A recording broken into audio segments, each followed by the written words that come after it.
Do you plan vacations around stays in haunted hotels, sign up for every ghost walking tour you can find, or visit historic sites hoping to encounter spirits?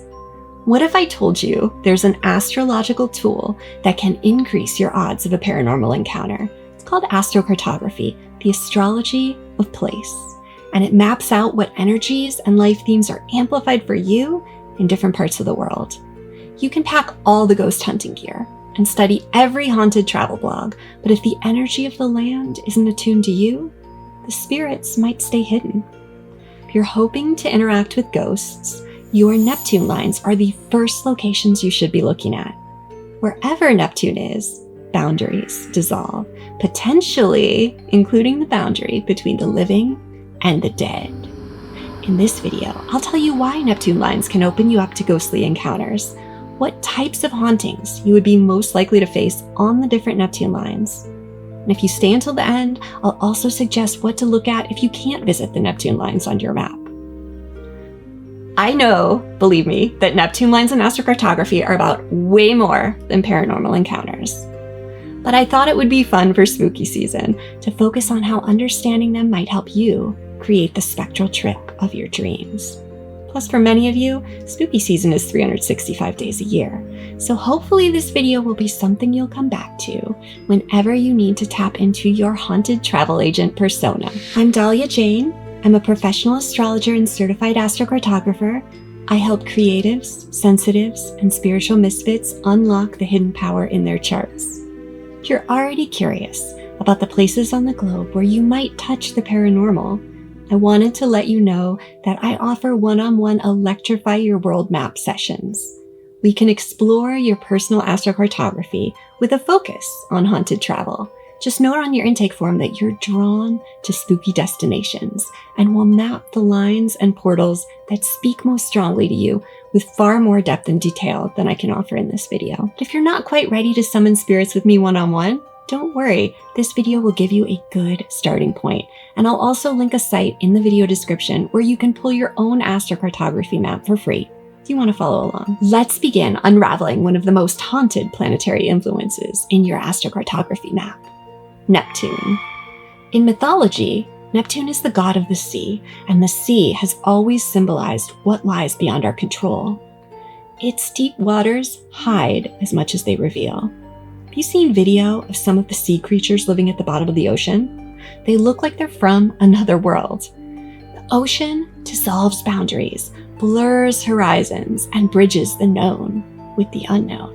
It can feel both enchanting and terrifying, just like a brush with the paranormal. In astrology, Neptune dissolves the lines between self and other, life and death, imagination and reality. Under Neptune's influence, we're more porous and psychically receptive. Dreams spill over into waking life, synchronicities multiply, and sometimes the dead or the divine seem closer than usual. Simply put, your sensitivity heightens on Neptune lines. The same energy that helps creativity flow more easily can open you up to encountering the strange and unusual. Neptune lines can also indicate places where the veil thins or completely dissolves, where you might feel haunted, swept up in uncanny dreams, or open to spiritual impressions you can't explain away. Neptune lines are also powerful places for rituals, trance states, and divination. So tarot, scrying, automatic writing, all of it feels more alive here. But take care, because you're not only more open to guidance, but also to glamours and misdirection. Neptune rules illusions. Not everything that speaks to you on a Neptune line is what it claims to be. Along with illusions, Neptune also rules dreams, the subconscious, and fantasy. On a Neptune line, your awareness doesn't turn off at bedtime. Neptune has a way of lowering the walls between waking and dreaming, so you're unsure which state you're in. And many people report ghostly encounters during the hypnagogic state. That's that strange threshold between sleep and waking, where the mind is soft and the veil is thin. This liminal brain state is ruled by Neptune. If you've ever experienced the feeling of being trapped by sleep paralysis, felt haunted by wicked night terrors, or even startled awake after visits by archetypal figures like the incubus or the night hag, you are in Neptune's realm. This inability to differentiate between the real and imagined can also spill into waking life, especially through mirrors, water, and other reflective surfaces. These are classic Neptunian portals. So don't be surprised if you glimpse a face that isn't yours reflected in a mirror. Catch movement in the still surface of a dark pool, only to find no one standing behind you. These aren't just ghost stories, they're echoes of something deeper, because the spirits that linger along Neptune lines often mirror the kinds of deaths that Neptune rules. Keep in mind that the deaths we would associate with Neptune are often traumatic, shipwrecks, drownings, poisonings, wasting diseases, overdoses, and even martyrdoms. These aren't clean breaks from life. They're slow dissolutions, often marked by confusion, isolation, or surrender. It makes sense that such departures might leave souls untethered, adrift, or caught between worlds, unable to fully pass on. When someone dies from drowning in the ocean, it's very common that the body is never found. Their loved ones never get closure, and that kind of limbo echoes the way that ghosts linger in folklore. Before I move on to the kinds of hauntings you would be most likely to face on different lines, I want to give you one more warning. I know I briefly touched on this earlier, but it's so important. When you find yourself on a Neptune line, you can never be 100% sure that what you're experiencing is real. Did you truly see a ghost? Or was it just a dream? Did someone call your name from the other room? Was it just the house settling? Neptune heightens your psychic sensitivity, but it also blurs your ability to distinguish between reality, memory, and imagination. So you may have the most incredible ghost encounter of your life on a Neptune line, but you'll probably spend the rest of your life questioning your own senses. Plus, the same openness that allows for profound mystical experiences can also bring confusion, deception, or disorientation. There's folktales going back centuries from all over the world about spirits, ghosts, or supernatural entities who lure the living into danger. Commonly, people hear cries for help, or they see something that deceives them into doing something dangerous. For example, one of these classic stories, it's about the will-o'-the-wisps.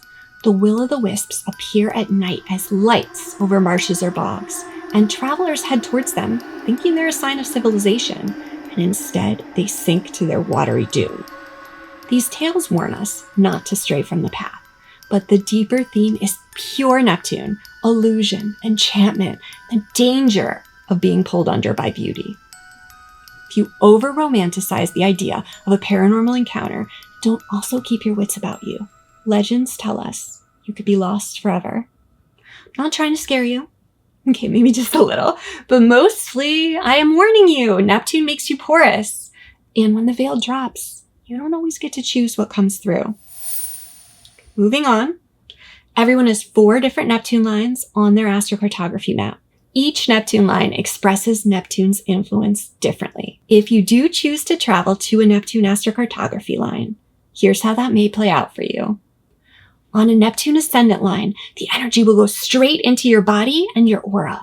This line is where you become the ghost magnet. You may experience vivid dreams, prophetic visions, or mysterious symptoms that have no medical explanation. Paranormal encounters on a Neptune Ascendant line tend to feel personal, physical. You might feel something brush against your skin, or wake up with the chills, or sense a presence hovering near you. On this line, a haunting isn't just something you observe, it actually moves through you. If you're hoping to visit a real haunted house, on the other hand, your best bet is to visit a Neptune IC line. The IC is the deepest part of the chart, ruling home, ancestry, and memory, making this line a hotspot for domestic hauntings. Add Neptune, the veil between you and your ancestors becomes tissue thin, so you can expect ghost sightings in places like old Victorian homes, haunted bed and breakfasts, family graveyards, and abandoned homesteads. You may also come across objects that hold spirit energy, such as photographs, dolls, mirrors, and heirlooms that feel inhabited or even cursed. If you want to meet a ghost and even speak to it, the better bet might be a Neptune Descendant line. While ascendant lines represent you, the descendant line represents the other. So a Neptune Descendant line dissolves that boundary between you and the other. That makes these lines classic territory for you to meet dark and mysterious strangers, embark on ghostly romances, and even encounter your dearly, maybe not so dearly, departed on a dark and stormy night.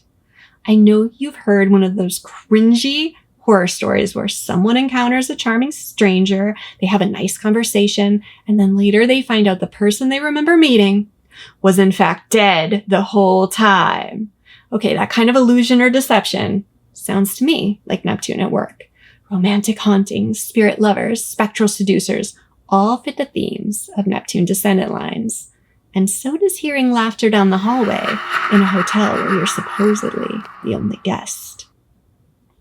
If you're actually looking to be recognized as a medium or a spiritualist, there's no better place to visit than your Neptune Midheaven line. The MC rules visibility, public perception, and legacy. So on this line, your mystical abilities are amplified and noticed. This is a fantastic place for you to lead the ghost tours, host the seances, or become known for your spirit work. Paranormal encounters on a Neptune MC line are more likely to happen in public or historic locations. Think landmarks, theaters, castles, battlefields, anywhere memory lingers on the land.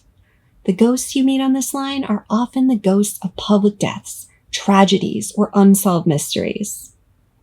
Before we wrap up our tour of the Neptune lines, I have a bonus tip for travel on your Neptune MC line in particular. Neptune also rules photography, and the MC amplifies what shows up. That makes this line an excellent place to try spirit photography. There's no telling what types of anomalies you might capture on film. So those are the types of hauntings you could find on the different Neptune lines. I've kept this video very general, but I do want you to keep in mind the house and sign where Neptune sits in your birth chart will also color how you experience these lines. That's a cold plunge for another time. The best advice that I have for you, no matter which Neptune line you decide to go to, is to stay present and document as much as you can, because you might not even realize what happened until you're already back home. Paranormal experiences on Neptune lines are often subtle, fleeting, or dreamlike, so you might question your memory. You might never be sure what happened, or be able to verify anything you saw with historic records. Fortunately, that's part of the deal with Neptune lines. So write down dreams as soon as you wake up, before they slip away for good. Log any synchronicities and signs that you notice along the way, and take lots of photo and video, because you could wrap up your trip feeling like it was a bust, only to discover later you caught spirit orbs, phantom figures, disembodied voices on your camera. Now, let's say you check your astrocartography map and most of your Neptune lines are in the middle of the ocean or in places you just don't feel safe traveling. Don't worry. There are other ways to access Neptune's energy using advanced astrology techniques. You can find places in the world where you have Neptune parens. These are latitude crossings that blend Neptune's energy with other planetary energy. And I would look for Moon, Mercury, Uranus, and Pluto parens to find areas where spirits could come through. Parens are harder to find with free tools online, but they can reveal powerful portals. Another way to amplify your experience with Neptune themes is to travel to locations that cause Neptune to relocate into more spiritually attuned houses in your chart, like the 4th, the 8th, or the 12th. And finally, you can also use Neptune cyclocartography to find out when its energy will activate a place on the map that you're particularly drawn to. Unfortunately, these techniques get a little complex for this video, but if you're curious, I would love to explore it with you in a one-on-one Electrify Your World map session. Let me know ahead of time that you're interested in haunted travel or any other unusual themes you want to explore, and I will guide you through it. The booking link is in the description below. If this video left you feeling haunted, it would mean so much to me if you like it and leave me a comment. Tell me about a ghost encounter you had and where in the world it happened. Or tell me if there are any places you feel especially haunted by. If you love this video and you're interested in other kinds of paranormal encounters, check out my video on spooky travel on Uranus lines next. Until next time, stay curious, be well, and be witchcrafting.